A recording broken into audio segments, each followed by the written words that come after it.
स्वागत है आपका हिंदी मधुर गीत ज्ञान चैनल में। हमसे जुड़े रहने के लिए हिंदी मधुर गीत ज्ञान चैनल को सब्सक्राइब करें और बेल आइकन को ज़रूर दबाएं ताकि हमारे वीडियो के नए नोटिफिकेशन आपको समय समय पर मिलते रहें। श्री सत्यनारायण जी की संपूर्ण व्रत कथा एवं आरती।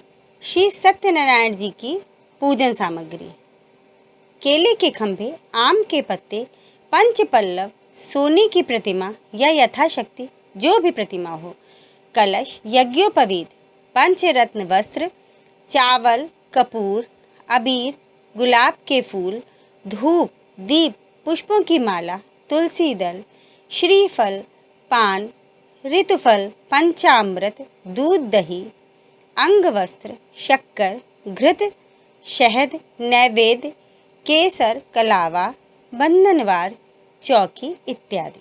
श्री सत्यनारायण जी की पूजन विधि: पुष्प हाथ में लेकर श्री सत्यनारायण का ध्यान करें।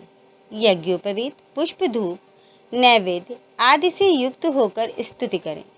हे भगवान, मैंने श्रद्धापूर्वक फल, जल आदि सब सामग्री आपको अर्पण की है, इसे स्वीकार कीजिए। मेरा आपको बारंबार नमस्कार है। इसके बाद श्री सत्यनारायण भगवान की कथा पढ़ें अथवा श्रवण करें। श्री सत्यनारायण जी की कथा प्रारंभ: एक समय नैमिषारण्य तीर्थ में शौनकादिक 88,000 ऋषियों ने श्री सूत जी से पूछा, हे प्रभु, इस कलयुग में वेद विद्या रहित मनुष्यों को प्रभु भक्ति किस प्रकार मिलेगी अथवा उनका उद्धार कैसे होगा? हे मुनिश्रेष्ठ, ऐसा कोई तप कहिए जिसमें थोड़े समय में पुण्य प्राप्त होवे अथवा मनवांछित फल भी मिले। प्रथम अध्याय: एक समय योगी राज नारद जी दूसरों के हित की इच्छा से अनेक लोकों में घूमते हुए मृत्युलोक में आ पहुँचे। यहाँ अनेक योनियों में जन्मे हुए प्रायः सभी मनुष्यों को अपने कर्मों द्वारा अनेकों दुखों से पीड़ित देखकर सोचा, किस यत्न के करने से निश्चय ही इनके दुखों का नाश हो सकेगा। ऐसा मन में विचार कर विष्णु लोक को गए। वहाँ श्वेत वर्ण और 4 भुजाओं वाले देवों के ईश नारायण को, जिनके हाथ में शंख, चक्र, गदा और पद्म थे तथा वरमाला पहने हुए थे, देखकर स्तुति करने लगे। हे भगवान, आप अत्यंत शक्ति से संपन्न हैं। मन तथा वाणी भी आपको नहीं पा सकती। आपका आदि मध्य अंत नहीं है। निर्गुण स्वरूप के कारण भक्तों के दुखों को नष्ट करने वाले हो, आपको मेरा नमस्कार है। नारद जी से इस प्रकार की स्तुति सुनकर भगवान बोले, हे मुनिश्रेष्ठ, आपके मन में क्या है? आपका किस काम के लिए आगमन हुआ है? निसंकोच कहो। तब नारद मुनि बोले, मृत्युलोक में सब मनुष्य जो अनेक योनियों में पैदा हुए हैं, अपने अपने कर्मों के द्वारा अनेक प्रकार के दुखों से दुखित हो रहे हैं। हे नाथ, मुझ पर दया रखते हो तो बताइए कि उन मनुष्यों के सब दुख थोड़े से ही प्रयत्न से कैसे दूर हो सकते हैं। श्री भगवान जी बोले, हे नारद, मनुष्यों की भलाई के लिए तुमने बहुत अच्छी बात पूछी है। जिस काम के करने से मनुष्य मोह से छूट जाता है, वो मैं कहता हूँ, सुनो। बहुत पुण्य देने वाला, स्वर्ग तथा मृत्युलोक दोनों में दुर्लभ एक उत्तम व्रत है। आज मैं प्रेमवश तुमसे कहता हूँ, सत्यनारायण का व्रत अच्छी तरह विधान पूर्वक करके मनुष्य तुरंत ही यहाँ सुख भोग कर मरने पर मोक्ष को प्राप्त होता है। श्री भगवान के वचन सुनकर नारद मुनि बोले कि उस व्रत का फल क्या है, क्या विधान है, किसने यह व्रत किया है और किस दिन यह व्रत करना चाहिए, विस्तार से कहो। भगवान बोले, दुख, शोक आदि को दूर करने वाला, धन धान्य को बढ़ाने वाला, सौभाग्य तथा संतान को देने वाला, यह व्रत सब स्थानों पर विजयी कराने वाला है। भक्ति और श्रद्धा सत्यनारायण की शाम के समय ब्राह्मणों और बंधु बांधवों के साथ धर्मपरायण होकर पूजा करें। भक्ति भाव से नैवेद्य, केले का फल, घी, दूध और गेहूं का चूर्ण, सवाया लेवे गेहूं के अभाव में साठी का चूर्ण, शक्कर तथा गुड़ ले और सब भक्षण योग्य पदार्थ जमा करके भगवान को अर्पण कर देवे तथा बंधुओं सहित ब्राह्मणों को भोजन करावे, पश्चात स्वयं भोजन करे, नृत्य गीत आदि का आचरण कर सत्यनारायण भगवान का स्मरण करते हुए समय व्यतीत करे। इस तरह व्रत करने पर मनुष्यों की इच्छा निश्चय ही पूरी होती है। विशेषकर कलिकाल में भूमि पर यही मोक्ष का सरल उपाय है। श्री सत्यनारायण व्रत कथा का प्रथम अध्याय संपूर्ण। बोलो श्री सत्यनारायण भगवान की जय। दूसरा अध्याय। श्री सूत जी बोले, ऋषियों, जिसने पहले समय में इस व्रत को किया है उसका इतिहास कहता हूँ, ध्यान से सुनो। सुंदर काशीपुरी नगरी में एक अत्यंत निर्धन ब्राह्मण रहता था। वह भूख और प्यास से बेचैन हुआ नित्य पृथ्वी पर घूमता था। ब्राह्मणों से प्रेम करने वाले भगवान ने ब्राह्मण को दुखी देखकर बूढ़े ब्राह्मण का रूप धरकर उसके पास जा आदर के साथ पूछा, हे विप्र, नित्य दुखी हुआ पृथ्वी पर क्यों घूमता है? श्रेष्ठ ब्राह्मण, यह सब मुझसे कहो, मैं सुनना चाहता हूँ। ब्राह्मण बोला, मैं निर्धन ब्राह्मण हूँ, भिक्षा के लिए पृथ्वी पर फिरता हूँ। हे भगवान, यदि आप उपाय जानते हो तो कृपा कर इसका उपाय कहो। वृद्ध बोला कि सत्यनारायण भगवान मनवांछित फल देने वाले हैं, इसीलिए हे ब्राह्मण, तू उनका पूजन कर, जिसके करने से मनुष्य सब दुखों से मुक्त होता है। ब्राह्मण को व्रत का सारा विधान बताकर ब्राह्मण बूढ़े ब्राह्मण का रूप धारण करने वाले सत्यनारायण भगवान अंतर ध्यान हो गए। जिस व्रत को वृद्ध ब्राह्मण ने बताया है मैं उसको करूँगा, यह निश्चय करने पर उसे रात में नींद न आई। वह सवेरे उठ सत्यनारायण के व्रत का निश्चय कर भिक्षा के लिए चला गया। उस दिन उसको भिक्षा में बहुत धन मिला, जिससे बंधु बांधवों के साथ उसने सत्यनारायण का व्रत किया। इसके करने से वह विप्र सब दुखों से छूटकर अनेक प्रकार की संपत्तियों से युक्त हुआ। उस समय से वह विप्र हर मास व्रत करने लगा। इस तरह सत्यनारायण भगवान के व्रत को जो करेगा वह सब पापों से छूटकर मोक्ष को प्राप्त होगा। आगे जो पृथ्वी पर सत्यनारायण का व्रत करेगा वह मनुष्य सब दुखों से छूट जाएगा। इस तरह नारद जी ने सत्यनारायण का कहा हुआ यह व्रत मैंने तुमसे कहा।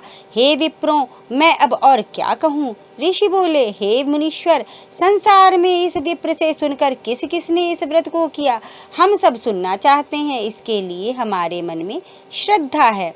सूत जी बोले, हे मुनियों, जिसने इस व्रत को किया है वह सब सुनो। एक समय एक विप्र धन और ऐश्वर्य के अनुसार बंधु बांधवों के साथ व्रत करने को तैयार हुआ। उसी समय एक लकड़ी बेचने वाला बूढ़ा आदमी आया और बाहर लकड़ियों को रखकर विप्र के मकान में गया। प्यास से दुखी लकड़हारा उनको व्रत करते देखकर विप्र को नमस्कार कर कहने लगा कि आप यह क्या कर रहे हैं और इसके करने से क्या फल मिलता है, कृपा करके मुझे कहो। ब्राह्मण ने कहा, यह सब मनोकामनाओं को पूरा करने वाला सत्यनारायण भगवान का व्रत है। इनकी ही कृपा से मेरे यहाँ धन धान्य आदि की वृद्धि हुई है। विप्र से इस व्रत के बारे में जानकर लकड़हारा बहुत प्रसन्न हुआ। तब वह चरणामृत लेकर और प्रसाद खाने के बाद अपने घर को गया। लकड़हारे ने अपने मन में इस प्रकार का संकल्प किया कि आज ग्राम में लकड़ी बेचने से जो भी धन मिलेगा उसी से सत्यनारायण देव का उत्तम व्रत करूंगा। यह मन में विचार कर वह बूढ़ा आदमी लकड़ियां अपने सिर पर रखकर जिस नगर में धनवान लोग रहते थे ऐसे सुंदर नगर में गया। उस रोज वहां उसे उन लकड़ियों का दाम पहले दिनों से चौगुना मिला। तब वह बूढ़ा लकड़हारा दाम लेकर और अति प्रसन्न होकर पके केले की फली, शक्कर, घी, दुग्ध, दही और गेहूं का चूर्ण इत्यादि सत्यनारायण भगवान के व्रत की कुल सामग्रियों को लेकर अपने घर गया। फिर उसने अपने भाइयों को बुलाकर विधि के साथ भगवान जी का पूजन और व्रत किया। उस व्रत के प्रभाव से वह बूढ़ा लकड़हारा धन, पुत्री आदि से युक्त हुआ और संसार के समस्त सुख भोग कर बैकुंठ को चला गया। श्री सत्यनारायण का व्रत कथा द्वितीय अध्याय संपूर्ण। बोलो श्री सत्यनारायण भगवान की जय। तृतीय अध्याय। सूत जी बोले, हे श्रेष्ठ मुनियों, अब आगे की कथा कहता हूँ, सुनो। पहले समय में उल्लका मुख नाम का एक बुद्धिमान राजा था। वह सत्यवक्ता और जितेंद्रिय था। वह प्रतिदिन देव स्थानों पर जाता, गरीबों को धन देकर उनके कष्ट दूर करता था। उसकी पत्नी कमल के समान मुख वाली और सती साध्वी थी। भद्रशिला नदी के तट पर उन दोनों ने श्री सत्यनारायण का व्रत किया। उस समय वहाँ एक साधु वैश्य आया। उसके पास व्यापार के लिए बहुत सा धन था। वह नाव को किनारे पर ठहराकर राजा के पास आ गया और राजा को व्रत करते हुए देखकर विनय के साथ पूछने लगा, हे राजन, भक्ति युक्त चित्त से यह आप क्या कर रहे हैं? मेरी सुनने की इच्छा है, सो आप यह मुझे बताइए। राजा बोला, हे साधु, अपने बांधवों के साथ पुत्र आदि की प्राप्ति के लिए एक महाशक्तिमान सत्यनारायण भगवान का व्रत व पूजन किया जा रहा है। राजा के वचन सुनकर साधु आदर से बोला, हे राजन, मुझसे इसका सब विधान कहो, मैं भी आपके कथनानुसार इस व्रत को करूँगा। मेरी भी कोई संतान नहीं है। और ऐसा मन में निश्चय किया। राजा से सब विधान सुन व्यापार से निवृत्त हो वह आनंद के साथ घर गया। साधु ने अपनी स्त्री से संतान देने वाले उस व्रत का समाचार सुनाया और कहा कि जब मेरे संतान होगी तब मैं इस व्रत को करूँगा। साधु ने ऐसे वचन अपनी स्त्री लीलावती से कहे। एक दिन उसकी स्त्री लीलावती पति के साथ आनंदित हो सांसारिक धर्म में प्रवृत्त होकर सत्यनारायण भगवान की कृपा से गर्भवती हो गई तथा 10वें महीने में उसके एक सुंदर कन्या का जन्म हुआ। दिनों दिन वह इस तरह कन्या बढ़ने लगी जैसे शुक्ल पक्ष का चंद्रमा बढ़ता है। कन्या का नाम कलावती रखा गया। तब लीलावती ने मीठे शब्दों में अपने पति से कहा कि जो आपने संकल्प किया था कि भगवान का व्रत करूंगा, अब आप उसे करिए। साधु जी बोले, हे प्रिय, इसके विवाह पर करूंगा। इस प्रकार अपनी पत्नी को आश्वासन दे वह नगर को गया। कलावती पितृगृह में वृद्धि को प्राप्त हो गई। साधु ने जब नगर में सब सखियों के साथ अपनी पुत्री को देखा तो तुरंत ही दूत को बुलाकर कहा कि पुत्री के वास्ते कोई सुयोग्य वणिक पुत्र खोज कर ले आओ। साधु की आज्ञा पाकर दूत कंचन नगर पहुंचा और वहां पर खोज और देखभाल कर लड़की के लिए एक सुयोग्य वणिक पुत्र खोज लाया। उस सुयोग्य लड़के को देखकर साधु ने अपने बंधु बांधवों सहित प्रसन्न चित्त अपनी पुत्री का विवाह उसके साथ कर दिया। किंतु दुर्भाग्यवश विवाह के समय भी उस व्रत को करना भूल गया। तब श्री भगवान क्रोधित हो गए और श्राप दिया कि तुम्हें दारुण दुख प्राप्त होगा। अपने कार्य में कुशल साधु बनिया जा माता सहित समुद्र के समीप स्थित रत्नपुर नगर में गया और वहां दोनों ससुर जमाई चंद्रकेतु राजा के उस दरबार में व्यापार करने लगे। एक रोज भगवान सत्यनारायण की माया से प्रेरित कोई चोर राजा का धन चुराकर भागा जा रहा था, किंतु राजा के दूतों को आता देखकर चोर ने घबराकर भागते हुए राजा के धन को वहीं चुपचाप रख दिया जहां वो ससुर और जमाई ठहरे हुए थे। तब दूतों ने उस साधु वैश्य के पास जाकर राजा के धन को रखा तो दोनों को बांध कर ले गए और प्रसन्नता से दौड़ते हुए राजा के समीप जाकर बोले, ये 2 चोर पकड़कर हम लाए हैं। देखकर आज्ञा दी। तब राजा की आज्ञा से उनको कठिन कारावास में डाल दिया गया और उनका धन छीन लिया गया। सत्यनारायण भगवान के श्राप द्वारा उनकी पत्नी भी घर पर बहुत दुखी हुई और घर में जो धन रखा था उसे चोर चुरा कर ले गए। शारीरिक व मानसिक पीड़ा तथा भूख प्यास से अत्यंत दुखित हो अन्न की चिंता में कलावती एक ब्राह्मण के घर गई। वहां उसने सत्यनारायण भगवान का व्रत होते देखा। फिर कथा सुनी तथा प्रसाद ग्रहण कर रात को घर आई। माता ने कलावती से कहा, हे पुत्री, अब तक कहाँ रही? तेरे मन में क्या है? कलावती बोली, हे माता, मैंने एक ब्राह्मण के घर श्री सत्यनारायण का व्रत देखा है। कन्या के वचन सुनकर लीलावती भगवान के पूजन की तैयारी करने लगी। लीलावती ने परिवार और बंधु बांधवों सहित श्री सत्यनारायण भगवान का पूजन किया और वर मांगा कि मेरे पति और दामाद शीघ्र ही वापस आ जावें। साथ ही प्रार्थना भी की कि हमारे सबका अपराध क्षमा करो। सत्यनारायण भगवान इस व्रत से संतुष्ट हो गए और राजा चंद्रकेतु को स्वप्न में दर्शन देकर कहा, हे राजन, दोनों वैश्यों को प्रातः ही छोड़ दो और उनका सब धन जो तुमने ग्रहण किया है दे दो, नहीं तो मैं तेरा धन, राज्य, पुत्र आदि सब नष्ट कर दूंगा। राजा से ऐसे वचन कहकर भगवान अंतर ध्यान हो गए। प्रातः काल राजा चंद्रकेतु ने सभा में स्वप्न सुनाया। फिर दोनों वणिक पुत्रों को मुक्त कर सभा में बुलाया और कहा, हे महानुभावों, भावीवश तुम्हें ऐसा कठिन दुख प्राप्त हुआ है, अब तुम्हें कोई भय नहीं है। ऐसा कहकर राजा ने उनको नए नए वस्त्राभूषण पहनाए तथा उनका जितना धन लिया था उससे दूना धन देकर आदर से विदा किया। दोनों वैश्य अपने घर को चल दिए। इति श्री सत्यनारायण कथाएं तृतीयोध्याय संपूर्ण। बोलो श्री सत्यनारायण भगवान की जय। चतुर्थो अध्याय। सूत जी बोले, वैश्य ने मंगलाचार करके यात्रा आरंभ की और अपने नगर को चला। उनके थोड़ी दूर निकलने पर दंडी वेशधारी सत्यनारायण ने उनसे पूछा, हे साधु, तेरी नाव में क्या है? अभिमानिक वणिक हंसता हुआ बोला, हे दंडी, आप क्यों पूछते हो? क्या धन लेने की इच्छा है? मेरी नाव में तो बेल और पत्ते आदि भरे हुए हैं। वैश्य का कठोर वचन सुनकर भगवान ने कहा, तुम्हारा वचन सत्य हो। दंडी ऐसा कहकर वहां से दूर चले गए और कुछ दूर जाकर समुद्र के किनारे बैठ गए। दंडी के जाने पर वैश्य ने नित्य क्रिया करने के बाद नाव को ऊंची उठी देखकर अचंभा किया तथा नाव में बेल पत्ते आदि देखकर मूर्छित हो जमीन पर गिर पड़ा। फिर मूर्छा खुलने पर अत्यंत शोक प्रकट करने लगा। तब उसका दामाद बोला कि आप शोक न करें, यह दंडी का श्राप है, अतः उनकी शरण में चलना चाहिए, तभी हमारी मनोकामना पूरी होगी। दामाद के वचन सुन दंडी के पास पहुंचा और अत्यंत भक्ति भाव से नमस्कार करके बोला, मैंने जो आपसे असत्य वचन कहे थे उनके लिए क्षमा प्रार्थी हूँ। ऐसा कहकर महान शोकातुर हो रोने लगा। तब दंडी भगवान बोले, हे वणिक पुत्र, मेरी आज्ञा से बार बार तुम्हें दारुण दुख प्राप्त हुआ है, तू मेरी पूजा से विमुख हुआ है। साधु बोला, हे भगवान, आपकी माया से ब्रह्मा आदि देवता आपके रूप को नहीं जानते, तब मैं अज्ञानी भला कैसे जान सकता हूँ?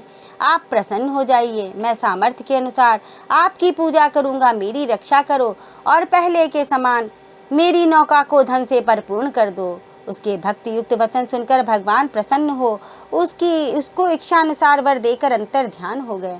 तब उन्होंने नाव पर आकर देखा कि नाव धन से परिपूर्ण है। फिर वो भगवान सत्यनारायण का पूजन कर साथियों सहित अपने नगर को चला। नगर के निकट पहुंचा तब दूत को घर भेजा। दूत ने साधु के घर जा उसकी स्त्री को नमस्कार कर कहा कि साधु अपने दामाद सहित इस नगर के समीप आ गए हैं। ऐसा वचन सुन साधु की स्त्री ने बड़े हर्ष के साथ सत्यदेव का पूजन कर पुत्री से कहा, मैं अपने पति के दर्शन को जाती हूँ, तू कार्य पूर्ण कर शीघ्र आ। माता के ऐसे वचन सुनकर कलावती प्रसाद छोड़कर पति के पास गई। प्रसाद की अवज्ञा के कारण सत्यदेव ने रुष्ट हो उसके पति को नाव सहित पानी में डुबो दिया। कलावती अपने पति को न देखकर रोती हुई जमीन पर गिर गई।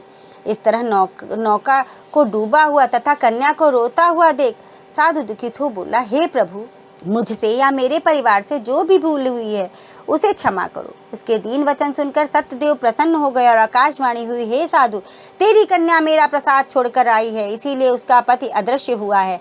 ऐसी आकाशवाणी सुनकर कलावती ने घर पहुंचकर प्रसाद खाया, फिर आकर पति के दर्शन किए। तत्पश्चात साधु ने बंधु बांधवों सहित सत्यदेव का विधि पूर्वक पूजन किया। इस प्रकार वह इस लोक का सुख भोग कर अंत में स्वर्ग लोक को गया। श्री सत्यनारायण कथायाम चतुर्थो अध्याय संपूर्ण।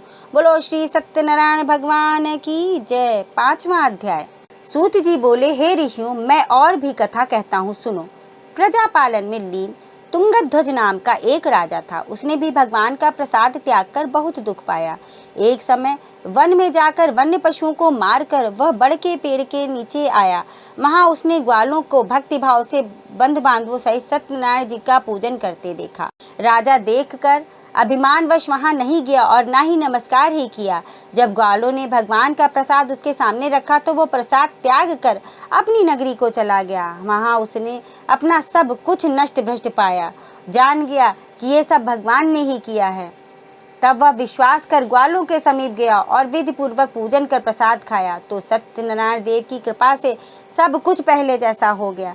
फिर दीर्घ काल तक सुख भोग कर मरने पर स्वर्ग लोक को गया। जो मनुष्य इस परम दुर्लभ व्रत को करेगा, भगवान की कृपा से उसे धन धान्य की प्राप्ति होगी। निर्धन धनी और बंदी बंधन से मुक्त होकर निर्भय हो जाता है। संतानहीनों को संतान की प्राप्ति होती है तथा सब मनोरथ पूर्ण होकर अंत में बैकुंठ धाम को जाता है। जिन्होंने पहले इस व्रत को किया, अब उनके दूसरे जन्म की कथा कहता हूँ। वृद्ध शतानंद ब्राह्मण ने सुदामा का जन्म लेकर मोक्ष को पाया। उल्लकामुख नाम का राजा दशरथ होकर बैकुंठ को प्राप्त हुआ। साधु नाम के वैश्य ने मूरध्वज बनकर अपने पुत्र को आरे से चीरकर मोक्ष को प्राप्त किया। महाराजा तुंगध्वज ने स्वयंभू होकर भगवान में भक्ति युक्त हो कर्म कर मोक्ष प्राप्त किया। इस श्री सत्यनारायण कथायाम 5वां अध्याय समाप्त। बोलो श्री सत्यनारायण भगवान की जय। जय लक्ष्मी रमणा श्री जय लक्ष्मी रमणा सत्यनारायण स्वामी सत्यनारायण स्वामी जनपालक हरणा ओम जय लक्ष्मी रमणा रतन जड़ित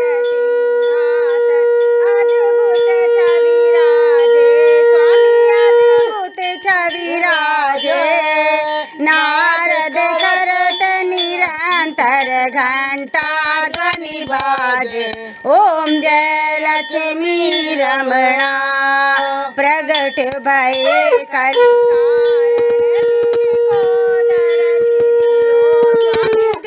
को दर्श दियो बूढ़ो ब्राह्मण बन कर कंचन माल कियो ओम जय लक्ष्मी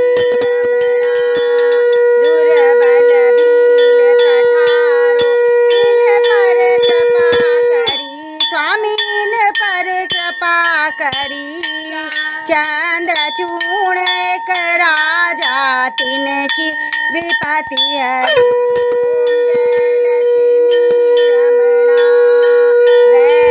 मनोरथ पायो श्रद्धा तज दीनी स्वामी श्रद्धा तज दीनी सो फल भोग्यो प्रभु जी फिर स्तुति कीनी ओम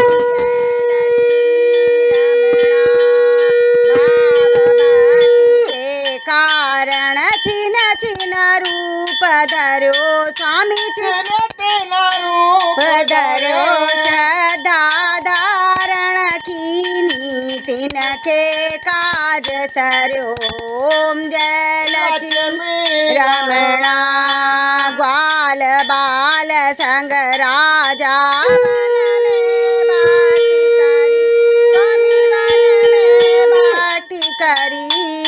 मन वांछित फल दीनी दीन दयाल हरि ओम जय रमणा चढ़त प्रसाद सहायो कदली फल मेवा स्वामी कदली फल मेवा धूप दीप तुलसी से राज सतदेवा ओम जय लक्ष्मी रमणा श्री सत्यनारायण जी की आरती जो कोई नर गावे स्वामी प्रेम सहित गावे कहत शिवानंद स्वामी भजत हरिहर स्वामी मन वांछित फल पावे ओम जय लक्ष्मी रमणा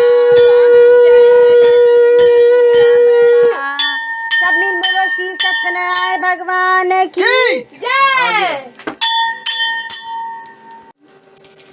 ओम जय जगदीश हरे स्वामी जय जगदीश हरे भक्त जनों के संकट दास जनों के संकट क्षण में दूर करे ओम जय जगदीश हरे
जगदीश हरे तुम करुणा के सागर तुम पालन करता स्वामी तुम पालन करता मैं मूरख खल कामी मैं सेवक तुम स्वामी कृपा करो बरता ओम जय जगदीश हरे तुम हो एक अगोचर सबके प्राणपति स्वामी सबके प्राणपति किस विधि मिलूं दया मैं तुमको मैं कुमति ओम जय जगदीश हरे दीन बंधु दुख हरता तुम रक्षक मेरे स्वामी तुम ठाकुर मेरे